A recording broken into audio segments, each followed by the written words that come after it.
Айдай Турсунбекова Сейит Атамбаевдин жазгандары жалган, атамды өлүмүн саясий оюн кылбагыла. Экс-спикер Чыныбай Турсунбековдун кызы Айдай Турсунбекова өзүнүн Facebook баракчасына атасынын өлүмүн жеке саясий кызыкчылык үчүн колдонбоону суранды. Суранам, менин атамдын өлүмүн жеке саясий оюндарга аралаштырбагыла, бирдүүлүк болсоңор. Атамдын ысымын жайына койгула, Сейит Атамбаевдин жазгандарынын баары жалган деп жазган ал. Белгилей кетсек, мурунку президент Алмазбек Атамбаевдин уулу Сейит Атамбаев өзүнүн Facebook баракчасына Чыныбай Турсунбеков социалдык интернационалдык төрагасы Луис Аял менен жолугушуп, СДПК партиясынын мүчөлөрүнө болгон куугунтуктоолор тууралуу айтып берип, жана жакын арада Социалдык демократтар партиясына киргени жаткан деп жазган. Сейит Атамбаев мындан тышкары Чыныбай Турсунбеков бийликтин үстүмдүгүнөн улам, алар тарапта кала берген деп кошумчалаган. Белгилүү болгондой, экс-спикердин кызы Айдай Турсунбекова Сейит Атамбаевдин ушул жазгандарын жалган, жеке саясий кызыкчылык деп айтканы көрүнөт. Булак элдик медиа.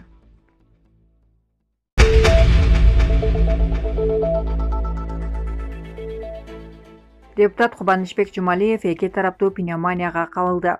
Жогорку кеңештин депутаты Кубанычбек Жумалиев эки тараптуу пневмония оорусуна кабылып, ооруканага түштү. Билдирүүгө ылайык, дарыгерлер Кубанычбек Жумалиевдин абалын орточо оор деп балашууда. Кошумчалай кетсек, ЖККнын депутаты Жылдыз Мусабекова жана Бактыбек Турсунбеков дагы пневмониядан дарыланып жатышат. Булак элдик медиа.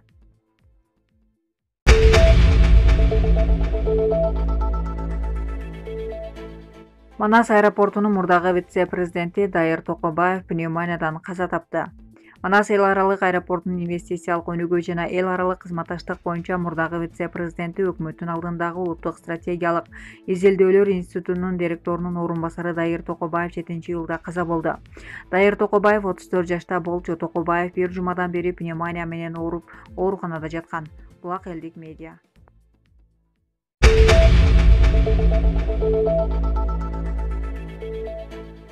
Азия-молл технопарк жана Риом автоунаа базары карантинге жабылды. Азия-молл соода борбору технопарк жана Риом автоунаа базары карантинге жабылды. Мындай чечим соода борборлорунун жана базардын акционерлери тарабынан кабыл алынды. Акционерлердин өкүлдөрүнүн айтымында, эпидемиологиялык кырдаал жакшырмайынча карантинге жабуу күчүндө болот.